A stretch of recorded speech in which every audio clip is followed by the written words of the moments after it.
In life we have two choices. Only two. No other options. Obey God and have a great life. Disobey God and have a miserable life. God says, I set before you good and evil, life and death, blessings and curse. Choose life so you and your descendants will live. So basically God is saying, look, these are the options. Now you need to choose. Just in case if you don't know what to choose, let me give you a hint. Choose life. There is no force. God has given us free will. We can do whatever we want to do.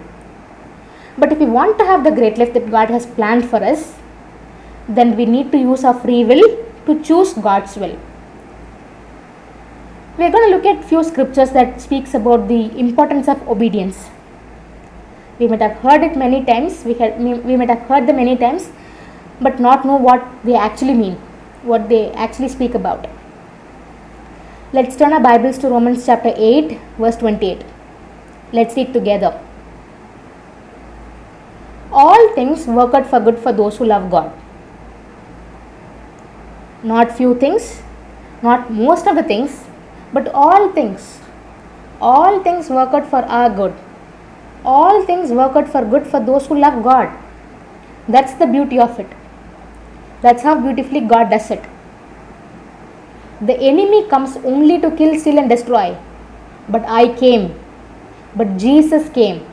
So we can have and enjoy life in abundance to the full until it overflows. Whatever the enemy has meant for our evil, God takes it and works it out for our good. God intervenes. God thwarts the plans of the enemy. We all get very happy when we hear about this scripture. All things work out for good for those who love God. Of course, we need to get happy because all things work out for good for those who love God. The thing is, we need to give equal importance to the phrase that says for those who love God. So you might say, yeah, I am a Christian, I love God, I love Jesus. Great.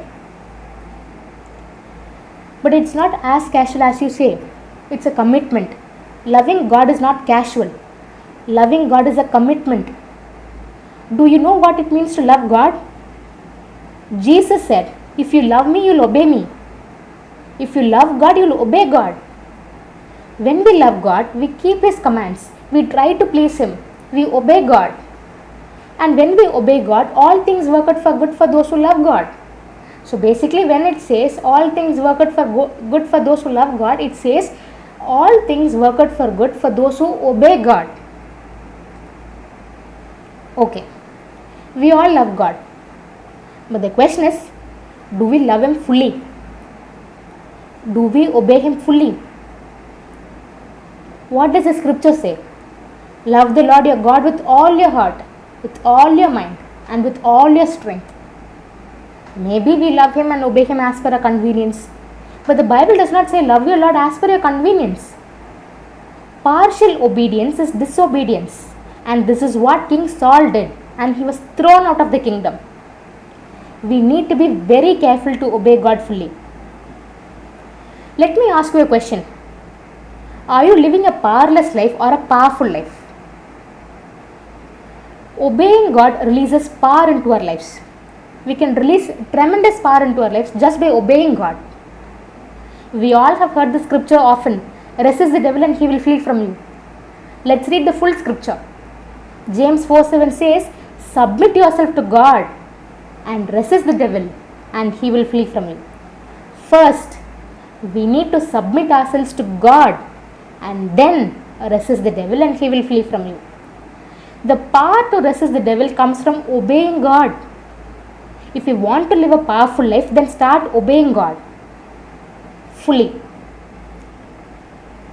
Obedience to God is connected to the levels of blessings in our lives. It's not like we do things to get something from God, but if we want to fully enjoy the blessings that God has for us, we need to obey God.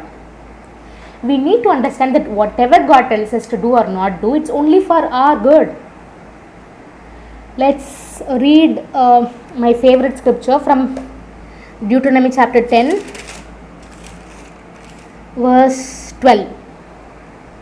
And now, O Israel, what does the Lord your God ask of you? But to fear the Lord your God. He is speaking about the reverential fear here. To walk in all his ways, to love him, to serve the Lord your God with all your heart and with all your soul, and to observe the Lord's commands and decrees that I am giving you today for your own good. We are not doing God a favor by obeying him. We are doing good to ourselves by obeying him. So if we want to have the promise of God that he says that we can have, we need to do what God says us to do. How quickly and promptly we obey God determines how fast we get to our God ordained destiny that he has planned for us and have his promises. So let's obey God, get in agreement with God, and fast track into our God ordained destiny.